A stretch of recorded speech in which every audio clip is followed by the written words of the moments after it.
నమస్కారం గురుగారు. శ్రీమాత్రే నమః. తులసి మొక్క ఉంటుంది కదా గురుగారు, అవును. అది ఇంటి ముందు వీలు కాకపోతే ఇంకెక్కడ పెట్టుకోవచ్చు? సర్వసాధారణంగా అయితే తులసి మొక్కను దక్షిణం వైపు పెట్టాలి. దక్షిణం వైపు పెడితే దక్షిణం యమస్థానం అంటారు. యమ సంబంధించిన ఎనర్జీ మనకి ఆ కంట్రోల్ చేస్తుంది తులసి మొక్క. అక్కడ పెట్టుకోవచ్చు. మనకి అపార్ట్మెంట్ కల్చర్లో దక్షిణం వైపు ఎలాగో మనకు ఒక బాల్కనీ ఉంటుంది. మనకి కిచెన్ పక్కన ఉండేటువంటి బాల్కనీ అక్కడ పెట్టేసుకోవచ్చు.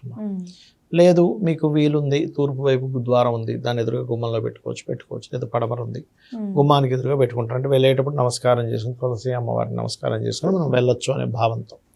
నువ్వు వెళ్ళేటప్పుడు ఆ యొక్క అమ్మవారి యొక్క, ఎందుకంటే తులసి మొక్కలో బ్రహ్మ విష్ణు రుద్రులు సకల దేవతలు ఉంటారంటారు. అంటే సకల దేవతలకి నమస్కరించుకున్న ఫలితం వస్తుందనే భావనతో గుమ్మం బయట పెట్టుకుంటాం. అలా కుదరలేదనుకుంటే దక్షిణం వైపు పెట్టుకోవచ్చు. ఎందుకంటే మనకి ఏదైనా ఒక నెగటివ్ మన ఇంటికి రాబోతుంది, ఒక నెగటివ్ ఎనర్జీ మన లైఫ్లోకి రాబోతుంది అన్నప్పుడు ఈ ఇంట్లో పెంచుకునే పెట్స్ మీద, తులసి మొక్క మీద, లేకపోతే ఇంట్లో ఏదైనా అక్వేరియంస్ ఉంటే వాటి మీద ఫస్ట్ ఎఫెక్ట్ కనపడుతుంది. దానివల్ల ఏంటంటే ఒక సిమ్టమ్ లాగా, ఓకే అంటే ఇక్కడ ఏదో జరుగుతుంది, సో దాని వెంటనే ఏం చేస్తాడు, ఇంట్లో ఒకసారి నిద్రపోవడం అంటారు తులసి మొక్కని. నిద్రపోతుంది అంటారు. అంటే దాని వెంటనే ఇంట్లో ఒక కార్యక్రమం చేసుకుంటారు. సత్యనారాయణ వ్రతము, హోమము, లేకపోతే ఏదైనా పుణ్యక్షేత్రాన్ని వెళ్ళి రావడం చేస్తే వెంటనే ఆ నెగటివ్ ఎనర్జీ అనేది వాళ్ళకి పోతుంది. అంటే ముందుగా ఒక సిమ్టమ్ ఇస్తుంది.